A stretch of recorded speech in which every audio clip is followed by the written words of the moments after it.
Today I'm going to be roasting on the Kaleido M2 coffee roaster. It's a brand new roaster. I have no experience with it at all. Don't know how it performs, and we've got to figure a few things out before we can roast some great coffee. The good people at the Espresso Outlet are the official US distributors for the Kaleido Coffee Roaster. There are several different versions of this coffee roaster, and they're really based on capacity. This is a 400 gram M2, and all of the roasters, they've just come out with a second generation series of the Kaleido Sniper roasters. I want to thank you for letting me use this roaster, Joe and Barrett, and showing this to my audience. And I'm excited to get going here. But we're faced with a challenge, and that challenge is, how do I know where to begin with a roaster I've never used before? And this isn't just for the Kaleido, this is for anyone who is roasting on a new machine or roasting for the first time. How do we know where to start with our roast? And one of the first steps is understanding basically its features and how it operates. But once we get past that point, how do we know what temperatures to use? And where do we start? And that's what I want to focus on today here in this video. This roaster is different than other roasters that I've used. It's a drum roaster, and I've used a drum roaster. I've got a Mill City 500 gram. So it's very similar in capacity to this roaster. But this is electric, and it uses air differently as well. We're using a carbon fiber heating element, and we're using air that is circulating in a very unique way. It comes in through this port down here in the bottom, and it's brought in cool air from the room, and it is heated up through the heating element and just the hot metal that is between the roasting chamber, which is a sealed unit, and then the outer chamber, which insulates the outside of the roaster. That's this black portion here is the outer chamber. Then there is a layer of air that is heated as the air goes into the roaster, and then it comes around to the other side of the roaster and then goes into the roasting chamber. So the roasting chamber is getting hot air moving into the roaster. 200 C, that's almost 400 degrees Fahrenheit, of air temperature coming into the roasting environment. The drum is not a solid drum, it is a perforated drum, and that is different than my Mill City roaster as well. So there's some things that are different about this roaster. From what Kaleido says, it's going to be more efficient. I'm thinking it's going to be, instead of a 70% convection, which is my drum roaster capabilities, that's how basically how the coffee is being roasted. 70% is hot air, 30% is conductive heat, the beans touching hot metal as well as each other. And on this, I would suspect, based on what they're saying, is that it is more efficient, it has more convection and less conductivity than my drum roaster, but I'm not quite sure what that is. So I expect there to be potentially a more even roast and potentially the ability to have shorter roasts as well. We'll talk about that later and in future videos for this type of roaster. These gall wings that are here are really heat shields, and it looks cool, but they are functional. These heat shields come down and they protect you from burning your hands if you happen to touch the side of the roaster. And both of these close like such. Magnetic drop lever here, that stays up. We've got air that's coming into the unit and it's going out through the venting system. And we've got a drum that turns. This drum, and I'll show some pictures along the way, is very unique because, as I mentioned, it's perforated, but it also has blades inside of it that help move the coffee around to prevent roasting defects and to knock off the chaff. So what I want to do is I want to get started with this roaster, get it warmed up, and we'll talk about the temperatures that we set and begin our first roast. This controls the roaster. There's no buttons or switches on this roaster. This is the standard tablet. It comes with the Kaleido. There's a USB cord that plugs into the back of this roaster. This is what we're going to use for today's roast. This is a dual system roaster. This version is. And so I can also use this with Artisan. But for today's roast, we're going to be using the tablet. I'm going to set this tablet down so that I can set up a camera and you can watch me push the buttons and see the display. All right, the first thing we're going to do is we're going to turn the drum on. And I've got the drum set at 20. This goes up to 100, but we're going to set the drum at 20 to start. And we're going to turn the air on in just a minute, and then the burner as well. And these are the primary settings, the primary controls that we're going to use for our energy, our air, and our drum. I've moved the air to 5, and the burner, I'm going to set this temperature right here. And this is what we need to talk about as I'm setting this temperature. I normally charge my coffee at around 175 C. Nope, around 195 C. And I'm wondering, I'm thinking that I want to charge it at a much lower temperature for 2 reasons. One is because I'm going to be roasting a smaller capacity of coffee, so I won't need as much energy. And the other is this is a more efficient roaster, I believe, so I think that the air is going to help promote the roasting process and move this along a little quicker. So I'm going to go with 160, that's 320 degrees. And I chose that charge temperature compared to my drum roaster. When I roast 300 grams on my drum roaster, I'm about 350 degrees Fahrenheit, and that would put me at about 180, 179 Celsius. By the way, this tablet can run in Celsius or Fahrenheit. I'm using it in Celsius because I need to learn the metric system for my roasting, and my Celsius audience would like me to try to use Celsius a little more. All right, so now we're going to begin the preheating. It's 160, we're going to start the heating, and the first thing that's going to happen is that this roaster is automatically going to try to reach 160 C. That's its goal, is to reach 160 C. And it's not going to take that long to do that. So our plan today is to charge at 160 C, which is 320 degrees, and then we're going to use 60% energy, 60% power on this roast. And we're going to see how long it takes for us to get to the dry end phase. And that's going to tell me for the next time that I roast, if I'm late, if I don't make it there in, say, like 5 minutes, then I'm going to need to adjust my temperature, increase my power from 60 to something higher, or I'm going to have to increase my charge temperature.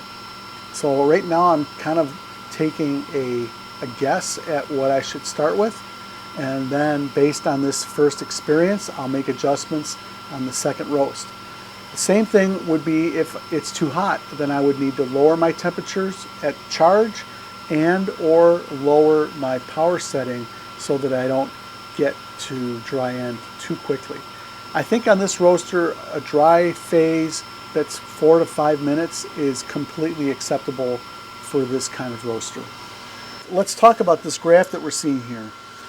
We have the ability to monitor our bean temperature, our exhaust or environmental temperature. Our rate of rise is displayed here. And when we get into the third phase of roasting, we'll see our development percentage right here. Here's our target temperature of 160 degrees. On the graph, the red represents the bean temperature. The blue is the environmental exhaust temperature. And then this green line that's barely noticed right here, that's going to be our rate of rise. Okay, now we have reached our target temperature, and the roaster is going to stay at this temperature until I'm ready to charge the roaster. I'm going to turn the drum up because I want good bean movement. So I'm going to put this at 80. So it's not full, but it's pretty quick because we got 300 grams. It's not full capacity, but there's quite a bit of coffee in the drum. We're going to move our air to 20. And the reason why I'm moving the air to 20 is because I want to have some good circulation, but I don't want to have such a high airflow that my roaster won't be able to keep up pumping in that heat. So I want good airflow to move the smoke. I want good airflow for convection, but I don't want to bring so much cool air into the system that it can't keep up with the heating side of things. So that's why I decided to use 20 on my air right now. And then the burner, we're going to set that manually once we charge. So I think we're about ready. I've got 300 grams of just some generic coffee. I really don't care about the coffee because our goal isn't to roast great coffee right now. Our goal is to understand the roaster, and our goal is also to season the drum because this has never been used before.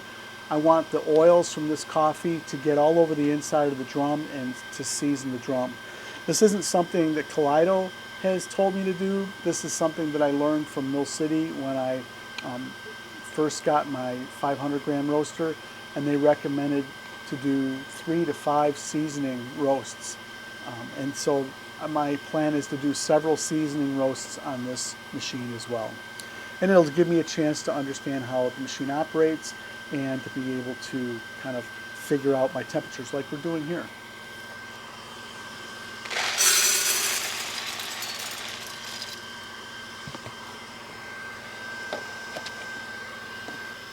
.300 grams is in the hopper, and we're getting ready to start, and I'm going to hit the charge button and open the hopper as it's going in.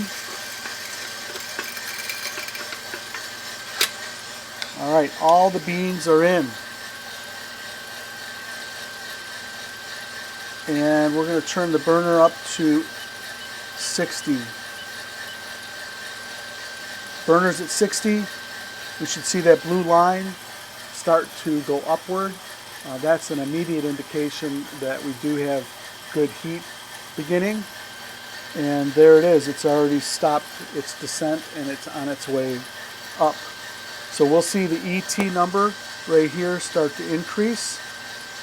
And then in about 30 seconds or so, we'll see this bean temperature hit turning point and begin to climb as well. All right, well, we've already reached turning point. That was at 55 seconds. That was pretty quick. So that's a good sign. We've got good bean movement going on right now. There is a glass inspection viewer there so you can see your bean movement. That's exciting. And you'll notice that my temperature set went from 160. When I hit charge, it defaulted to 220 C. I'm going to leave that alone because I don't want the roaster to get higher than 220 C. Once it reaches that point, the burner will shut off. You could set that to whatever you want. Best just to keep it on the high end of things so that while you're in the middle of the roast, you don't hit that number and then the burners turn off. Okay, we definitely have good bean temperature increase. You can see the rate of rise skyrocketing. Right now it's at 10 degrees per minute increase, and that's 10 degrees Celsius. You can also see our rate of increase here on our ET. And let's take a look at the beans. This is a trier that allows us to look at the bean color. And we are making good progress. Again, our goal is to see what's going to happen if we leave this temperature alone. What's going to happen with our time? How long is it going to take for us to reach dry? Based on what I'm seeing right now, we're at 2.5 minutes into the roast. And the beans are just starting to lighten up a little. So that's telling me that there's a chance that I'm going to be behind, that this is going to take longer than 5 minutes to be able to reach dry end at the setup that I used here. The 160 C charge temperature, which is 320 degrees, and the 60% power. So our chances are, especially now looking at the ET, the blue line, it's kind of leveled off, I'm probably going to have to give more power in order for me to get this coffee moving along. So I'm going to have to make a decision. And that's why we do roasts like this, to be able to understand the roaster and figure things out. So the blue line is not increasing. I think I'm going to go ahead and increase the burner to 80, and we should see that blue line really increase. That's going to tell me that a lot of energy is moving into the roaster. That will definitely push up the bean temperature, and that will help us head towards dry in a shorter time. So I broke a rule, and my rule was I'm just going to leave it at one temperature until dry. And I did that because it was obvious that I'm lagging behind and it's not going to happen. So I'm going to, as I did, increase the temperatures here. The bean temperature is definitely continuing to climb. The environmental temperature is really climbing. That's great news. So we are at 4 minutes and 30 seconds. The beans are starting to pale. But we're going to be past 6 minutes, I think, to get dry end based on what we did here. And that's okay. This is how we learn. So we're at 5 minutes, and we've got some yellowing. I'm going to turn this temperature down now to 70. And we really push that quick. Okay, we are at dry end. So now I'm going to back my temperature down to 60. And let's take a look at the graph. Notice how the green up here, that represents our dry phase. And now this brown color, this lighter brown, is starting to appear. This is our browning phase, or the Maillard phase. Our goal is to take this to about 8 minutes into the roast. And so that's what I'm hoping to do. I'm going to increase my air.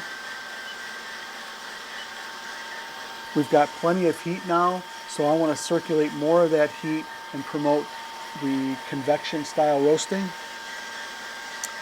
Yeah, notice how the blue line is descending a little bit. That's okay. The green line here represents our rate of rise. So now we have a downward trending rate of rise. And we are 6.5 minutes into the roast.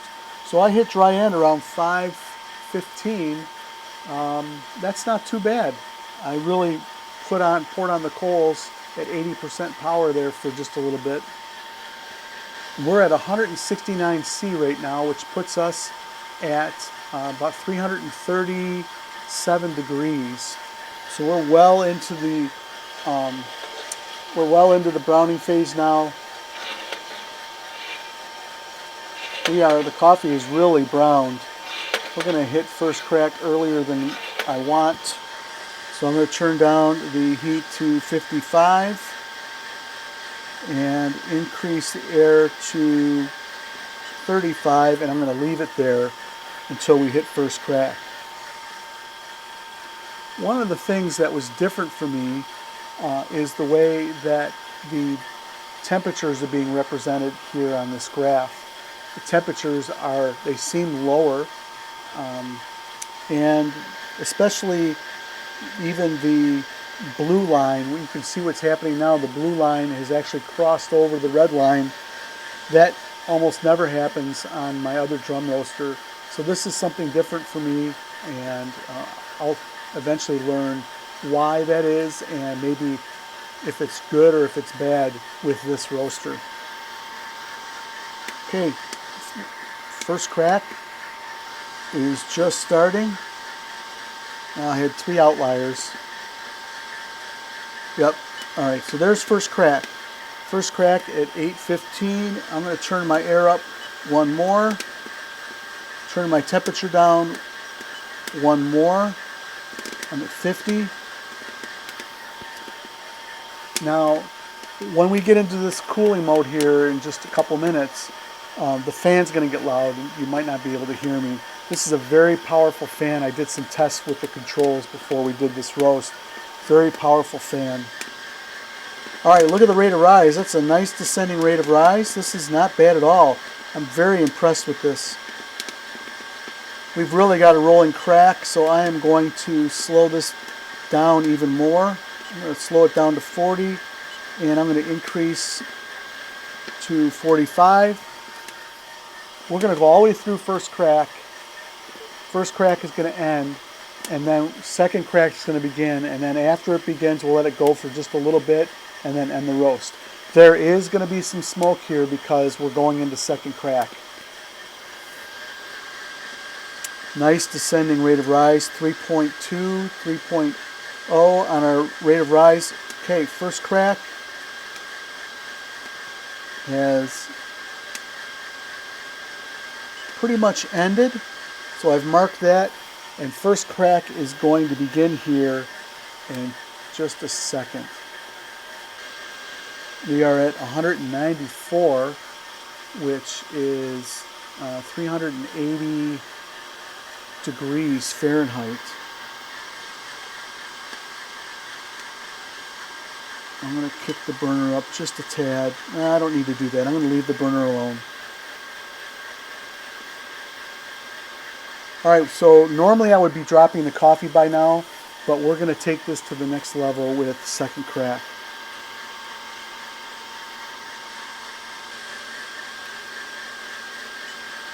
Turn the air down just a tad just to get this going, and I'm hearing second crack. Starting. Second crack has begun. And I'm going to increase the air to 50. You can see how the rate of rise has increased. We definitely have an exothermic kind of a thing going on here. All right, it's snap, crackle, and pop. That's what we're hearing. It's a high-pitched snapping. Okay, I'm going to turn on the cooling fan.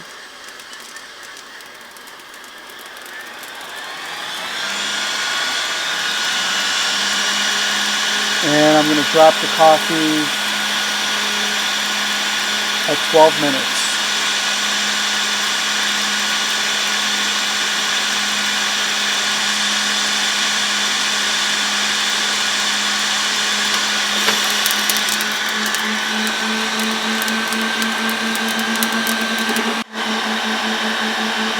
Okay. All right, well, that was something. This is a really powerful fan to take coffee that was at second crack and to cool it in, that was about a minute, minute and a half at the most. That's really impressive. So, really impressed with this. You know, this roaster, I failed to mention this, this whole thing is metal.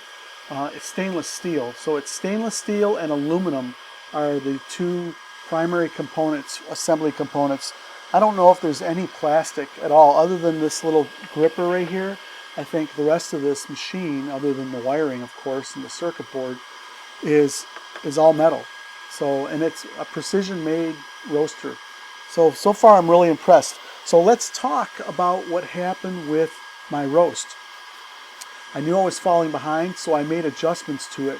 That brought me to a dry time of 5 minutes and 20 seconds. I was 20 seconds off from my original guesstimate. So what would I do differently? I would probably, I had to change my burner from 60 to 80. So I would probably change my burner to 70. And I may change my charge temperature from 160 to 165. So I think that's what I'm going to do. That's what I'm going to try. So I'm going to do that again. But by the way, just looking at the graph here, 5 minutes and 20 seconds for dry end, the dry phase. 2 minutes and 53 seconds for the browning phase, and then 3 minutes and 47 seconds for the development phase. And again, this is not to drink coffee. This is not a roast profile that I would want anybody to use. This is just something that we're doing as an exercise to learn about this roaster. So I am going to go ahead and end the burner, and then I'm going to start heat again, and I'm going to adjust my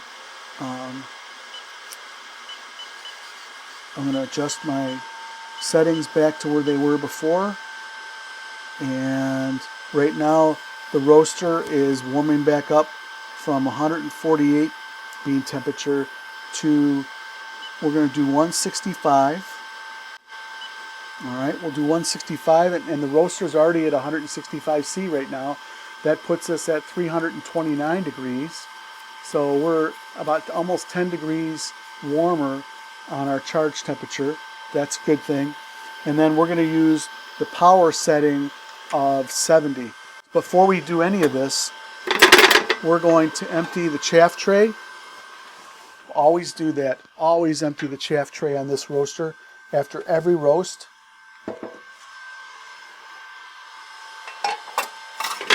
And then we're going to empty these beans out. And then we're going to start this process all over again. Load the beans into the hopper.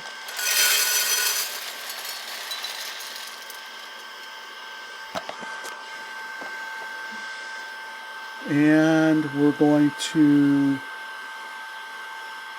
charge. And we're going to turn the burner up to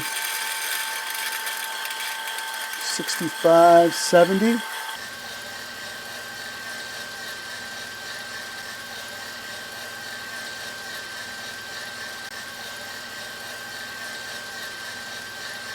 To 65.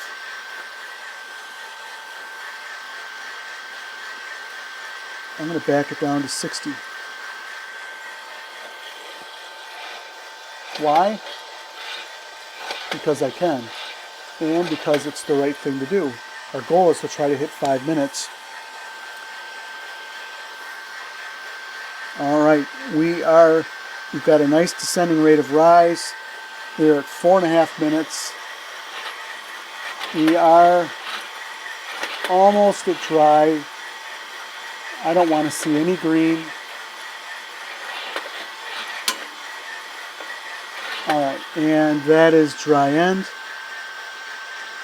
Dry end, where's the button? There it is. And I'm going to back the heat down here to 50. And I'm going to increase my air to 30. All right, well, that's great. I think we did really good. I think we were just short of 5 minutes. We were like 4:50. So that's really good. I'm really happy with that. Now we just need to get this browning phase to stretch to about 8 minutes. And we've got a ways to go. And I'm thinking I'm going to go to 45. And I'm going to leave it there.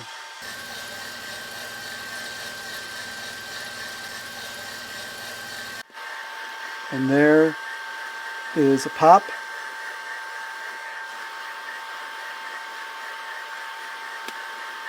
There's another pop. And there we go. First crack has begun. Awesome. Well, that's great news. So we almost hit our target when we wanted to, and this is our second time roasting.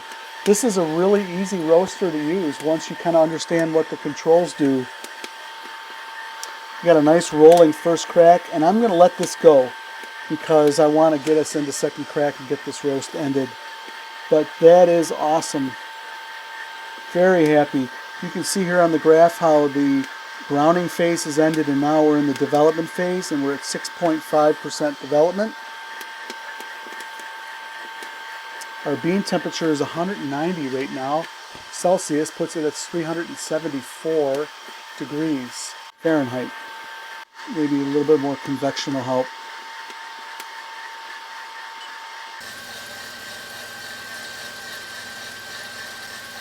We are just about to start second crack right now.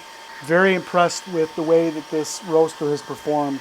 We hit the marks that we wanted to hit even just after the second roast. So I'm very happy with that. This is definitely an easy roaster to use.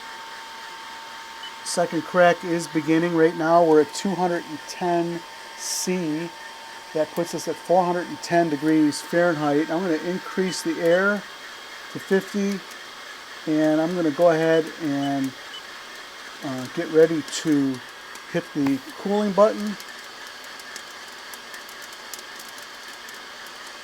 Snap, crackle, and pop. And we're going to drop the coffee.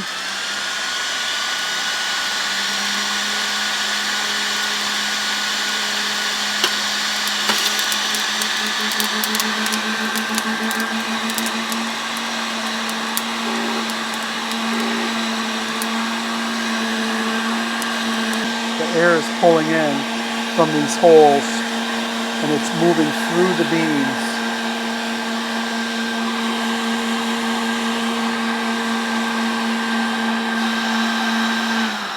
All right, it's still warm. I mean, it's not hot, but it's still pretty warm. For now, I think we've learned something about this roaster. We've learned that it is capable of roasting a full profile at any time frame that we want to pick within reason. We wanted 5 minutes, and we were within 10 seconds of 5 minutes after the second roast. We wanted an 8-minute first crack. We were within 10, 15 seconds of an 8-minute first crack. It was about 8:10. 8 minutes and 10 seconds. So we were within 10 seconds of first crack. And then, of course, we let the development phase go into second crack. So we've seasoned the roaster. I'm going to do a couple more roasts to finish that out and season the roaster. So my question to you is, have you gone through an experience like this where you have gone through a couple of different roasts using different temperatures to understand how powerful your roaster is, how long it'll take for your coffee to get to dry or to get to first crack? Watching this video here, what has that taught you? Has that helped you with anything? Go ahead and share those in the comments as well. I've produced over 100 different videos here on this channel, and all of them are geared towards helping home coffee roasters roast better coffee. I make mistakes. I'm not perfect. I'm learning as I go along, and you sharing your comments is not only an encouragement to me, but in many cases, I learn from your comments as well. So thank you for doing that. If you like the content you've seen here today, hit the thumbs up and also consider subscribing to my channel. Thank you guys for joining me today. I'll have links in the description to the Kaleido roasters. And again, thank you to Espresso Outlet for giving me this opportunity. And we'll see you guys the next time here at the Virtual Coffee Lab. I hope you have a great week roasting. We'll see you next time.